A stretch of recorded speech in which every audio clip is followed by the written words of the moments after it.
कारण म्हणजे काय 10-15 हजार पगार भेटते, त्याच्यासाठी तुम्हाला दुसऱ्याच्या हाताखाली काम करायला लागणार आहे, बरोबर आहे. काम करायला भेटलं महिनाभर तुम्ही 30 दिवस काम करणार, 30 दिवसानंतर तुम्हाला 15,000 पेमेंट येणार, बरोबर आहे. आपण एवढ्या जर गाया केला, एवढा गोटा केला तरी 10 दिवसाचं तेवढं 15,000 अमोनिया ते गायांना लागतं खाद्य, खर्च आधार खाद्य होते त्यांना. मग खाद्यातनं 15,000 तर होत असेल, 15,000 आपल्याला 10 दिवसाला भेटू शकतात. 50% अमाऊंट राहू शकते व्यवस्थित नियोजन केलं तर. 15,000 आता मी एवढ्या 30-35 गाया केल्या, पण मला बी अडचणी भरपूर आल्या. पहिली गाय होती, पहिली गाय स्टार्टिंग केली त्याच्यापासून 3-4 गाया झाल्या. त्यानंतर एक गाय मरण पावली आजारामुळं, गोचर ताप झाला, त्यामुळं काय ते एक गाय लॉस झाला माझा. त्यावेळेस मी थकलो जरा. मला वाटलं 4-5 गाय झाले, एक गाय मिळली, आपला आता 70-75 रुपये तोटा झाला. नमस्कार पशुपालक शेतकरी मित्रांनो, आपण नेहमीच आपल्यासाठी विविध ठिकाणी जाऊन गोट्यातील माहिती घेऊन येत असतो. तर आज आपण एका नवीन ठिकाणी नवीन व्हिडिओ सहित आलेलो आहे. या शेतकऱ्याला आपण या गोट्या संदर्भात सर्व माहिती विचारणार आहोत. आपण त्यांना विचारू. आज आपण मंगळवेढा तालुक्यातील गर्निंग या गावामध्ये आलेलो आहे. नमस्कार. नमस्कार. तर दादा मला सांगा आपला परिचय. माझं नाव विठ्ठल दादा माने, राहणार गर्निकी, तालुका मंगळवेढा. बरं, आपण हा दुग्ध व्यवसाय कधीपासून सुरुवात केला? दूध व्यवसाय 2014 पासून केलेला आहे. 2014 पासून. पण तुम्हाला सुरुवातीला काय अडचणी आल्या? सुरुवातीला मी 10वी झाल्यानंतर कामाला जायला लागलो होतो. आसपास गाया वगैरे बघितल्या, काय गायामध्ये काय बघितलं, जरा करायची इच्छा माझी पण झाली काय. त्यावेळेस मी एक गाय खरेदी केली पहिल्यांदा कामाच्या पैशावर, आणि थोडे पैसे व्याजाने बाहेरने घेतले, कमी पडले 50,000 रुपये जवळचे, आणि बाकीचे 31,000 रुपये बाहेरची व्याजाने घेतले. मग चालू केल्यानंतर गाय घेतली, गाय आणली, वेली, तिचं दूध पण चालू केलं. मग पहिल्यांदा काय लगेच नियोजन लागलं नाही. त्यानंतर काय केलं, दुसऱ्यांची जरा चर्चा करून बघितली कसं काय. एका गायमध्ये काय परवडणार, चर्मनकडनं परत 50,000 उचल घेतली, त्यात एक गाय घेतली, 2 गायांचं दूध चालू झालं. मग थोडं परवडायला लागलं, गायींचा खर्च निम्मा, थोडा पैसे आपण घेतलेले बाहेरचं घेतलेले चालले जरा. असं करत मी 10-12 गाया करत आलो. पाड्या ठेवल्या. पाड्यापासून 1 वर्ष 4 पाड्या ठेवल्यानंतर मला गाया तयार झाल्या 3 वर्षानंतर परत. आता सध्या एक 30-35 गाय आपल्या आहे. आपलं वय किती आहे आता? सध्या माझं वय 25 आहे. बरं, हा दुग्ध व्यवसाय सुरू करण्यापूर्वी तुम्हाला काय काय अडचणी आल्या नेमक्या? आता काय करावं, हे बंद करावं काय वाटायला लागलं असं पहिल्यांदाच. नाही वाटलं, परत अजून विचार केला जरा. बाहेर तर काय नाही म्हणलं, पगार 10-15 हजार रुपये आपल्याला काय परवडणार आहे. बरं. 4 गायचं नियोजन केलं, परत अजून थोडे दिवस दूध घातलं, अजून नियोजन करून परत एक गाय घेतली. म्हणजे अशा थोड्या गाया करत वाढवलेला आहे. पण अडचणी तर येतच असतात, पण त्यावर मात करायला लागणार आहे काय तर. बरोबर.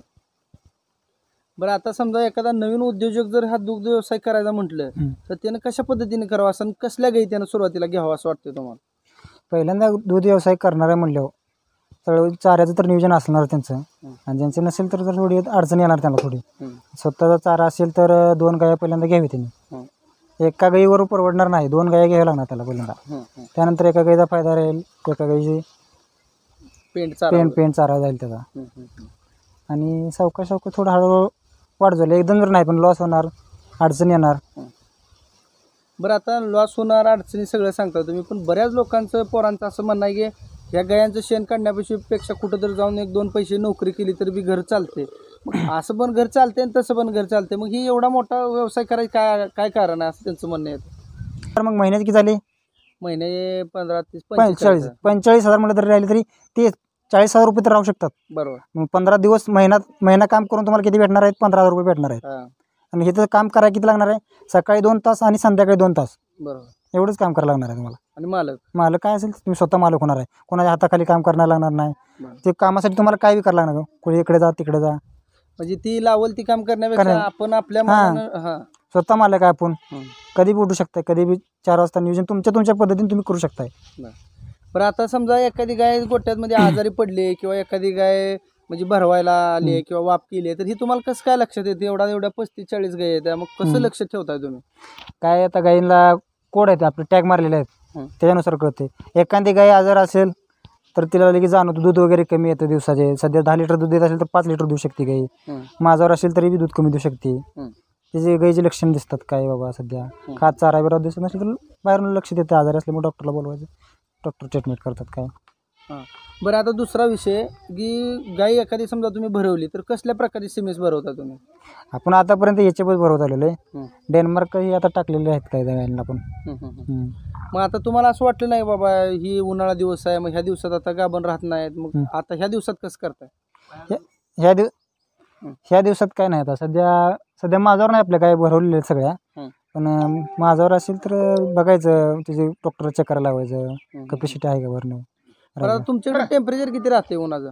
आता 40-45 असेल. ह्या टेम्परेचरला ह्या गाय दम काढते त्या? दम काढत नाही सध्या. पाणी मारतोय सकाळ संध्याकाळ आपण त्यांना. म्हणजे गाय धुताय गाय रोज? हो, रोज धुतोय गायला सकाळी आणि संध्याकाळी. चारा खाल्ल्यानंतर पाणी पिण्याच्या वेळेस त्यांना धुवायचं. म्हणजे नुसतं अंगावर पाणी मारायचं? पाणी मारून स्वच्छ धुवायचं. पण गायनं दिवसभरात किती पाणी पिलं पाहिजे? गायनं दिवसभरात तरी 100 लिटर पाणी पिलं पाहिजे. 100 लिटर? त्यावेळेस किती दूध देणार? त्यावेळेस 10 लिटर दूध निघणार. बरं, म्हणजे एका गायीने साधारणपणे 100 लिटर पाणी प्यावं तेव्हा 10 लिटर दूध. आणि चारा 24 तासात 100 लिटर पाणी प्यावं. आणि चारा? चारा काय आपल्या जे प्रत्येकाच्या एक गमीला असू शकते. 15 किलो एक चारावं पाहिजे. म्हणजे एका टायमाला 15 किलो, म्हणजे 2 टायमाला मिळून 30 किलो चारा पाहिजे. आणि आमून त्या सध्या आम्ही 2 शेर गोळी, 2 शेर बरडा, एक चोरा एक गोंजाळ असते आणि भुसा एक शेर टाकतो. बरं, मग एवढा प्रमाणात चारा दिल्यावरती दूध परवडतंय का तुम्हाला? नाही परवडणारच. बरं, पिंडीचा, वैरणीचा आणि पाण्याचा आणि राबण्याचा असा सगळा जर ओव्हरऑल खर्च काढला तर ही दुग्ध व्यवसाय परवडतोय का म्हणजे असं नाही परवडत? तुम्हाला काय म्हणा? आता सध्या परवडायचा विषय काय माहिती आहे का, रेट कमी झाल्यामुळे थोडं जरा अडचणी आहेत. पण आपला एक खर्च गायला आता सध्या 27-28 रुपये रेट आहे. तरी सध्या गायला एक 17-18 रुपये खर्च करा, 10 रुपये प्रॉफिट होईल आपलं. या हिशोबाने खर्च करायचा. बरं, आता तुमचं दूध किती जाते? आता सध्या आपलं 200 लिटर दूध जाते. कुठं घालताय तुम्ही दूध? अगोदर दुसऱ्या डेअरीला घालतो, आता स्वतः डेअरी काढलेली आहे. बरं, कुठं जातं दूध तुमचं ते? आपलं दूध आता सोनायला जाते. सोनाई दर किती देते आता? सोनाई दर आता 30 रुपये झालेला आहे. तर दादा आता मला सांगा, एखादी समजा गाय ती आज समजा खाली झाली तर खाली झाल्यापासून ती गाय आटेपर्यंत तिचं दूध किती निघतंय आणि त्या गायीपासून एक निव्वळ प्रॉफिट एखाद्या नवीन उद्योजकाला करायचं म्हटलं तर थोडक्यात माहिती सांगायची. साधारण आता गाय यायल्यापासून यायलेल्या 4-5 दिवसापूर्वी 4 लिटर दूध देऊ शकते. 21 दिवस झाल्यानंतर गाय मी तिची रुटीन 10 असेल लिटर पिळत असेल एका टायमाला, किंवा 12 लिटर पिळू शकते. ज्या त्या कॅपॅसिटीने गायीनुसार पिळणं. यायल्यानंतर गाय 3 महिनं चांगलं भरपूर आपलं म्हणजे 10 किंवा 12 लिटर दूध एका वेळेस देऊ शकते. एका वेळेस 10 लिटर दूध म्हणजे 3 महिन्यात किती झाले? 20 लिटर दूध, म्हणजे 3 महिन्यात सरासरी दूध निघणार. 20 लिटर 3 महिने देऊ शकते सरासरी गाय. त्यानंतर 3 महिने झाल्यानंतर गाय माझ्यावर येते. माझ्यावर 3 महिन्यानंतर आलीच पाहिजे गाय, आणि वर्षाला गायचं झालं पाहिजे. 3 महिन्यानंतर गाय परत कमी एक 2-3 लिटर दूध कमी, म्हणजे 15 लिटर दूध देऊ शकते. परत 3 महिने झाले 6 महिने होते गेला. 6 महिन्यात 7 लिटर 2 टायमात दूध येते. त्यावेळेस आठवते. तरी महिन्याला म्हणलं तरी आपल्याला एका गायला वर्षिक एक 40,000 रुपये इन्कम राहते. आणि ती काय पाडी तयार केली असेल, त्याची पाडी आपण ठेवलेली असेल तर ते एक प्रॉफिट राहणारच आहे. वर्षिक 2 वर्षात दुसरी गाय म्हणजे 60-70 हजारात ती होतच 2 वर्षात.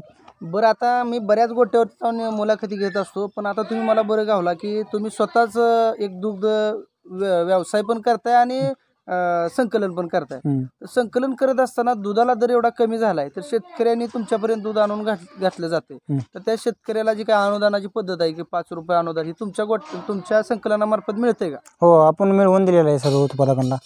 5 रुपये अनुदान मिळवून दिलेलं आहे. तर आता बरीच लोक म्हणतात की आम्हाला अनुदानच मिळालं नाही, 27-26 रुपये दर मिळतोय. मग ह्यात तुम्ही कसं काय, म्हणजे सामान्य शेतकऱ्याला काय सांगू शकताय बाबा तुमच्या डेअरीला दूध घातल्यावर तुम्ही 5 लिटर अनुदान देणारच, असं बीज काय तुमचं काय म्हणणं आहे? त्याच्यासाठी प्रोसेस होते ऑनलाईन, ती प्रोसेस केलेली आहे. बँक स्टेटमेंट द्यायला लागत होती प्रत्येक शेतकऱ्याच्या खात्यावर. आपल्या डेअरीमार्फत त्यांचं बिल गेलेले पाहिजे. कुठल्याही उत्पादकाला बाबा 500च्या पुढं बिल गेलेलं असेल तर मिळतं. त्याच्या ऑनलाईन स्टेटमेंट प्रत्येक मिस्टरला 1 टाईम सगळ्यांची बिले गेलेली पाहिजे. लिस्टमध्ये त्यांचं नाव आलं पाहिजे. ते वर डाटा पाठवलेला आहे आपण. त्यानंतर उत्पादक बँक स्टेटमेंट दिलेले, प्रत्येकांची बिलं जुळवून दिलेत. तेवढं बिल बँक स्टेटमेंट हे दोन्ही मॅच करून वरती आपण पाठवतो डॉकला. त्यानंतर आपली प्रोसेस होऊन सगळ्या उत्पादकाला 5 रुपये अनुदान जमा केलेलं आहे. बरं. मग आता ही जमा केली म्हणायचं आता चालू आहे. हो जमा केलेलं आहे.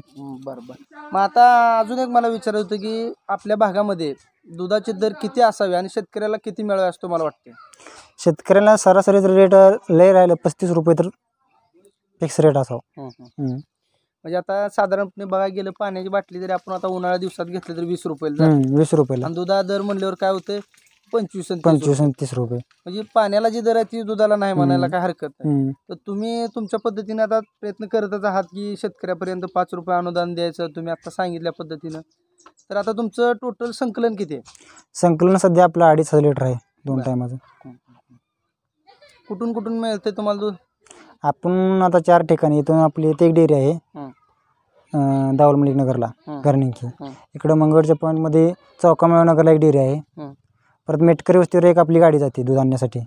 इकडं मारापूर नवबिगाला गाडी जाते तिकडून एक काश्मीर. असं सगळ्या ठिकाणचं आपल्याला एक 4-5 ठिकाणचं दूध येते. त्यासाठी 2 कामगार आहेत आणि मी स्वतः करतो. मग असं तुम्हाला असं का वाटलं की बाबा ही जर्सी गाय करावा, मुक्त गोठा करावा, दुग्ध व्यवसाय करावा? नुसतं तुम्ही डेअरी चालू शकला असता की तुम्ही कसं काय ह्यात उतरला? आपल्याला डेअरीचा विषय काय नव्हता आपल्याला डोक्यात पहिल्यांदा. आपण गायचा केला. पण इथं काय झालं माहिती आहे का, आम्ही मेन रोडपासून 1-2 किलोमीटर आत आहे. त्यामध्ये पावसाळ्यात चिखल ही लय अपदा व्हायची. म्हणजे रोज त्रास व्हायचा जायचा. कधी बैलगाडीने दूध न्यायला लागलं चिखलाचं, जायला रस्तेच नाहीत. मग हे त्याचा लय त्रास व्हायला लागला. मग असं करत बाबा ते काय परवडणं, आपलं दूध भरपूर झालं जायचं. मग विचार केला मग आपण स्वतः डेअरी काढावं वाटलं. मग त्यानंतर डेअरी काढली.